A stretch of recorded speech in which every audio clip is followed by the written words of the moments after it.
Miami, Florida, USA marks the second stop on the 2012-2013 ISAF Sailing World Cup Global Series. 311 sailors from 37 countries are here to see who's got what it takes to make it to the 2016 Olympic Games in Rio de Janeiro, Brazil. It's also a brand new Olympic quadrennium, and there are plenty of new things in store for this regatta as well. We're already getting some great breeze and some great competition, and we can expect a couple new classes making their Olympic debut, and we're also trialing some new formats for ISAF. Some of them are pretty radical, but we're testing those formats here in Miami. We're going to test some more in Europe later this year, and then ISAF will make a decision next November. So we're happy to be part of that process and try them out and also get our 2 cents in, whether the ones we like. With the regatta already well underway, we join the action on day number 4 with the start of the Finns. The Finn has been in the Olympic Games since 1952, and with sailing legends like Russell Coutts and Ben Ainsley coming from this class, we could see the sport's next names right here.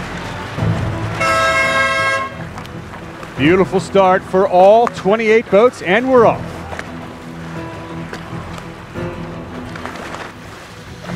Upwind, the majority of the beat favors a long port tack. The top mark is set close inshore, and that's where the boats finally are able to play a few shifts, including Canada's Martin Robitaille, who has shifted his way into the front of the fleet. Eric Ladesis and Brendan Casey round out the top 3. Caleb Payne, USA 6, is leading this division so far. He's in 4th. The Finn is one of the few classes where kinetics are legal. As all of the fleet pumps their way downwind, it gets exhausting in light air. It's a right-hand shift. Caleb Payne jibes onto port and nails it. With that move, he'll take the lead. He'll lead back upwind around mark number 2.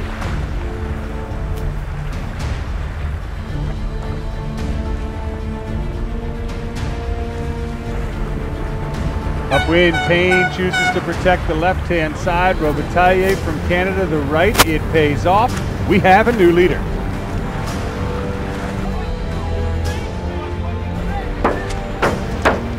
Oh, an incident with Russia's Alexei Salavanov has Robitaille spinning circles, and that'll take him out of the lead.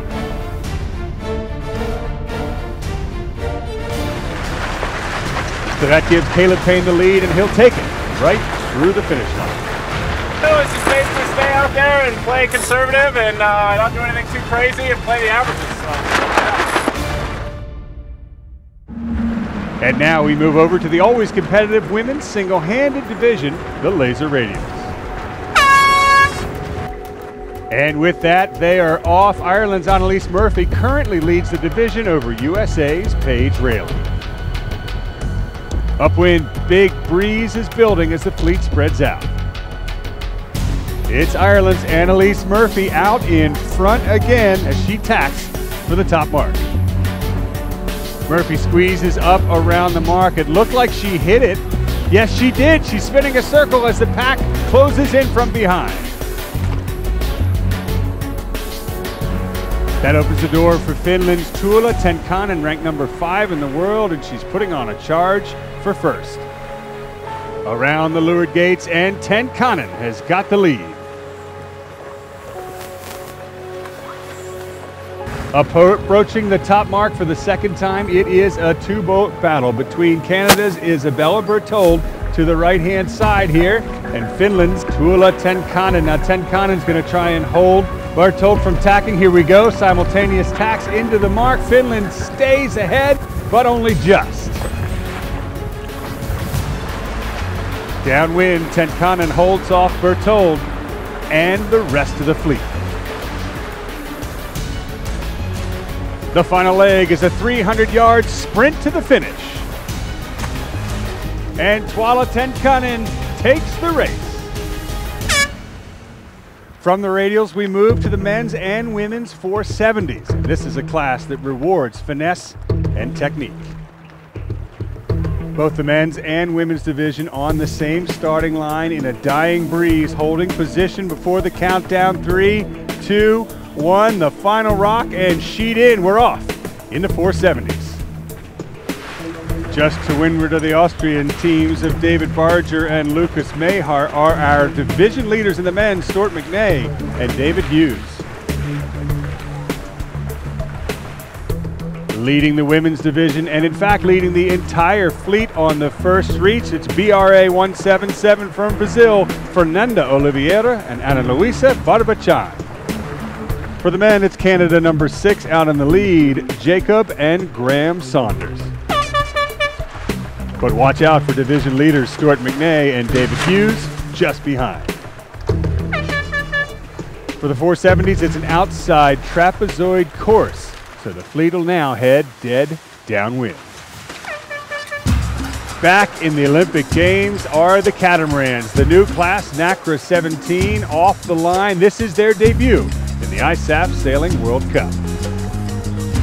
Puerto Rico's Enrique Figueroa is one of the best multi-hull sailers in the business. He's sailing with his wife, and this will be his 3rd Olympic campaign of his career. We did a few Olympic campaigns on the Tornado catamarans a few years ago, so we really missed the catamarans at the Olympics. We're very happy that it's back and it's a mixed world now. That's it. I have her band. And how does that work, her husband-wife team? Who's in charge? He is. Totally. I pretend I am, and eventually I know I'm not, so it works out pretty good. Into the top mark, and it is Figueroa well out in front. Division leaders Sarah Newberry and John Casey have won almost every single race, but this will be their toughest. Back in the 470s, Brazil's Oliveira and Barbachan are still in command of the fleet. A lead change for the men. U.S. Olympian Stu McNay with his new crew, David Hughes, have passed the Canadians to take the lead. Into the finish for the women's 470s, it's Brazil's Oliveira and Barbachan who take their 2nd victory of the regatta. The start was so confused about the wind, was so shifty in the beginning. The first upwind we go very good. Enough for the rest of the race. It was okay. And USA's Stu McNay and David Hughes maintain their dominance in the men's division.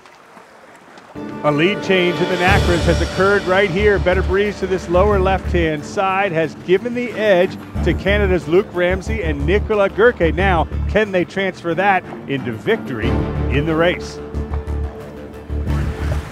Puerto Rico puts on a late charge, but it's not to be. Give the race to Canada.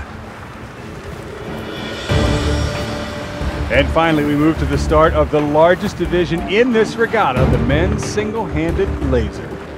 Well, the race committee will definitely have their work cut out for them, trying to call all the boats on the line, spread out. Here comes the gun. Yes, X flag is up. Someone jumped the gun.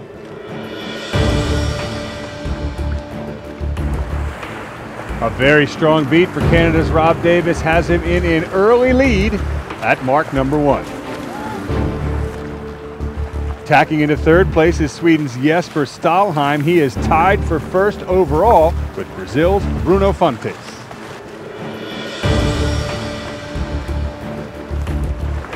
As the breeze lightens, Canada's Robert Davis continues to extend his lead, and it's a race he's unlikely to lose. Well, that wraps up our coverage of this 4th day of racing here at the ISAF Sailing World Cup Miami. And though the breeze was light, we got a chance to see the new NACRA 17 show off its speed. Tomorrow, we'll get a chance to see the new 49er FX women's skiff in action as our coverage of all the classes continues right here in Miami. I'm Tucker Thompson. For a complete list of results, visit morc.ussailing.org.